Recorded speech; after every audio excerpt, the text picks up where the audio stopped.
अब देखो जो नेक्स्ट क्वेश्चन है, यहां पे कॉन्सेप्ट यूज किया जाएगा इंपल्स का भी, और साथ में यहां पे कॉन्सेप्ट आ रहा होगा किसका, लीनियर मोमेंटम का भी। क्वेश्चन में क्या बोल रहा है, क्वेश्चन में बोल रहा है two particles A and B of mass M are attached by a light inextensible string of length 2L.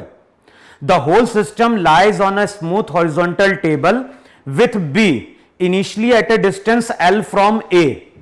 The particle at end B is projected across the table with speed u perpendicular to AB.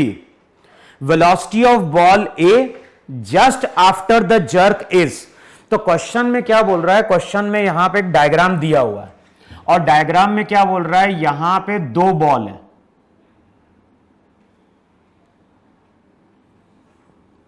तो इस तरह से यहां पे दो ball है, इसको बोल रहा है बॉल ए, इसको बोल रहा है बॉल बी।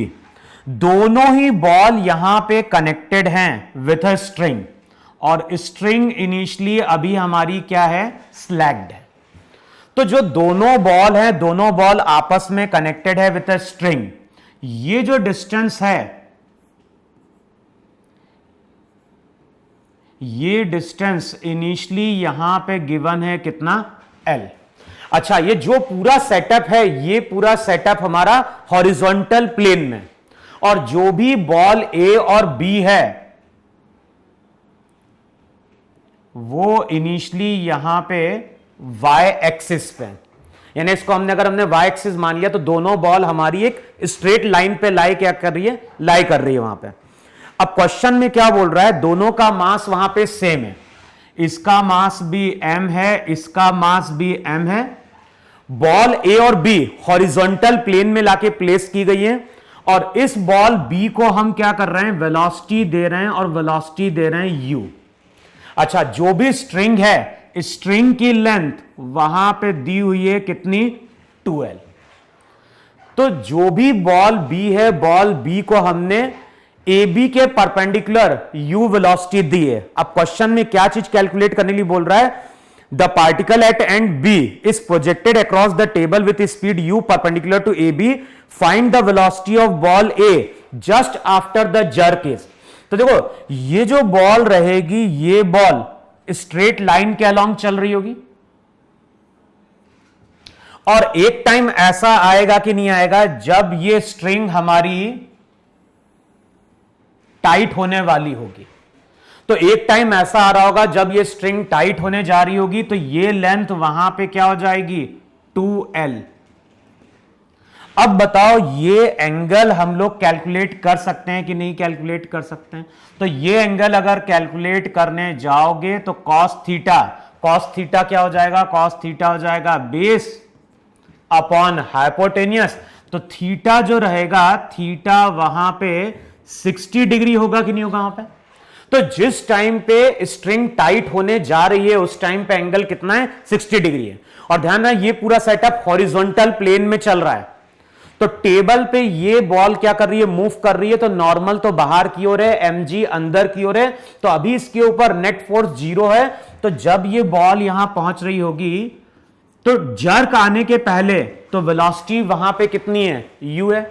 अब चेक करो ये एंगल कितना बनेगा, ये एंगल वहां पे 90 माइनस थीटा बन रहा है कि नहीं बन रहा है? और ये एंगल अगर 90 माइनस थीटा है, तो यहां पे जो वेलोसिटी होगी, इसका कंपोनेंट होगा u साइन थीटा, और इसके जो परपेंडिकुलर कंपोनेंट होगा वो हो जाएगा वहां पे u cos थीटा। ये मैंने वेलोसिटी शो करी है कब, जर्क आने के पहले। तो जिस टाइम पे स्ट्रिंग टाइट होने जा रही है, उस टाइम पे बॉल ए रेस्ट में है, और बॉल बी के पास एक वेलोसिटी स्ट्रिंग के अलोंग है, और दूसरी वेलोसिटी स्ट्रिंग के क्या है, परपेंडिकुलर है। अच्छा, अब अगर तुम बॉल बी को देखोगे, ये तुम्हारी बॉल बी है। बताओ, जैसे ही जर्क आएगा तो बॉल बी के ऊपर इस डायरेक्शन में टेंशन आएगा कि नहीं आएगा? और हमें मालूम है कि सडनली अगर टेंशन डेवलप हो रहा है तो इसका मतलब है कि वहां पे क्या आया है, इंपल्स आया है, और इंपल्स के कारण क्या होगा, इंपल्स के कारण इस डायरेक्शन में जो वेलोसिटी है वो तुम्हारी वहां पे क्या होगी, चेंज हो जाएगी। तो बिफोर इंपल्स ये वेलोसिटी अगर u sin थीटा है, तो जैसे इंपल्स आएगी तो ये वेलोसिटी मान लो चेंज होके अब कितनी हो गई, v हो गई वहां पे। अब ध्यान ना, u cos थीटा जो है, u cos थीटा t के परपेंडिकुलर है, तो इस कंपोनेंट में वहां पे कोई चेंज नहीं आ रहा होगा।